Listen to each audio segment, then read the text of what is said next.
membahas kajian intertekstual pada novel Sang Pemimpi karya Andrea Hirayanta dan Sepatu Dahlan karya Krishna Pabika.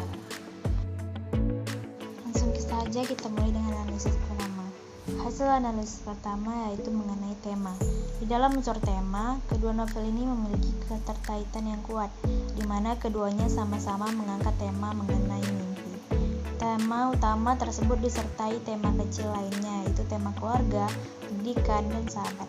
Novel Sang Pemimpi bercerita tentang mimpi tokoh cerita untuk melanjutkan kuliah di Prancis, dan novel Sepatu Dahlan bercerita tentang mimpi seorang anak untuk memiliki sepeda dan sepatu.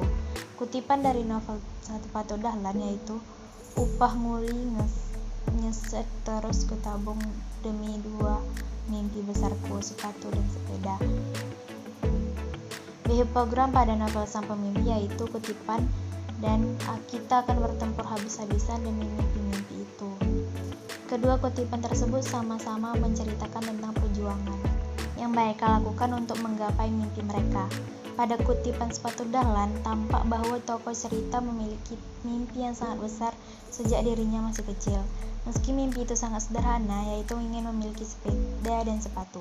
Sedangkan pada kutipan Sang Pemimpi, terlihat bahwa Arai dan Ikal sangat bersemangat untuk mimpi besar mereka. Perjuangan yang besar mereka lakukan demi menggapai mimpi untuk kuliah di Prancis. Meski keduanya bercerita tentang mimpi, namun Krishna memandang mimpi bukan saja hal-hal yang besar dan berkaitan dengan cita-cita pada artian yang harfiah, namun dapat berupa pada keinginan dan harapan pada hal apapun selama itu adalah perjuangan. Sedangkan Andrea memiliki pandangan bahwa mimpi adalah cita-cita yang berkaitan dengan masa depan dari tokohnya. Baik, dilanjut dengan analisis kedua. Hubungan di antara kedua teks atau kutipan tersebut yang dinamakan intertekstual, mimpi yang berbeda, namun memiliki kesamaan dan terdapat hubungan intertekstualis pada kedua karya sastra tersebut, sehingga novel Sepatu Dahlan berhipopragam pada novel Sang Pemimpi. Tema tambahannya itu pertama, tema pendidikan, terlihat pada kutipan berikut ini. Demi satu-satunya cara yang dia tahu untuk mendukung pendidikan anak-anaknya. Sang Pemimpi adalah kutipan dari Sang Pemimpi yang menunjukkan bagaimana pendidikan adalah hal terpenting dalam keluarga Ikal.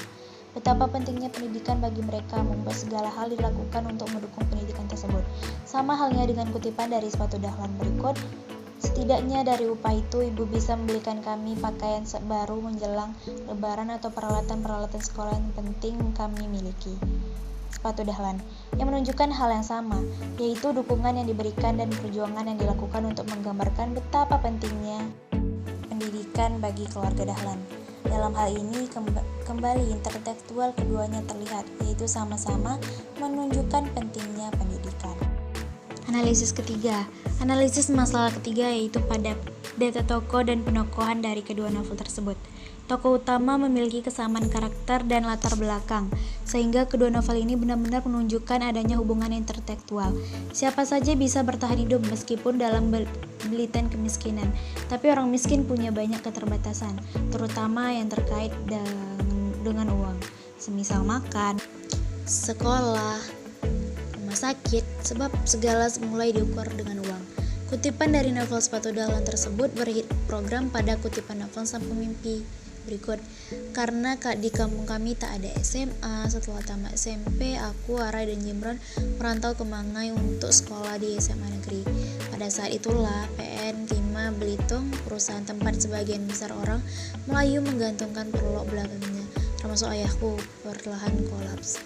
Pada kedua kutipan tersebut terlihat bahwa latar belakang kedua tokoh sama, yaitu berasal dari keluarga miskin yang tidak menyerah untuk mendapatkan pendidikan dan berani untuk memiliki mimpi dalam kemiskinan mereka.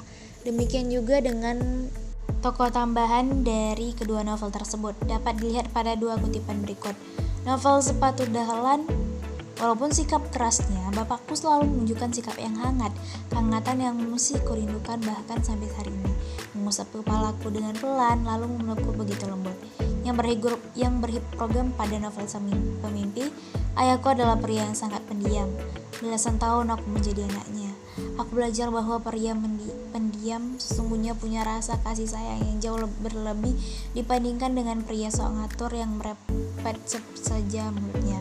Pada kedua kutipan tersebut diperlihatkan tokoh ayah yang memiliki kesamaan, pendiam, tegas, disiplin, namun sangat penyayang. Demikian juga dengan kutipan dari tokoh tambahan lainnya. Dalam masalah kedua ini, kembali dibuktikan bahwa novel Sang Pemimpi adalah teks hipogram dan novel Sepatu Dahlan menjadi teks transformasinya. Hubungan intertekstual tersebut sangat tampak jelas pada analisis masalah tema. Keduanya mengangkat tema yang sama, yaitu mimpi, pendidikan, keluarga, dan persahabatan.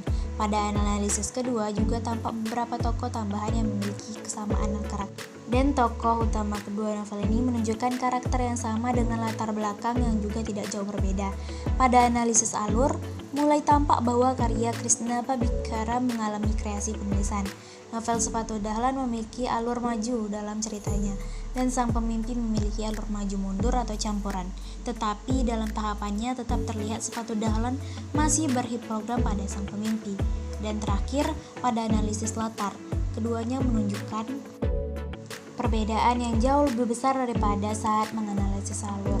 Sang Pemimpi berkisah tentang masyarakat Melayu di Magai dan Belitung, sedangkan Sepatu Dahlan berkisah tentang masyarakat Jawa di Kebon Dalem, Madiun. Persamaan terletak pada latar waktu dan suasana saja.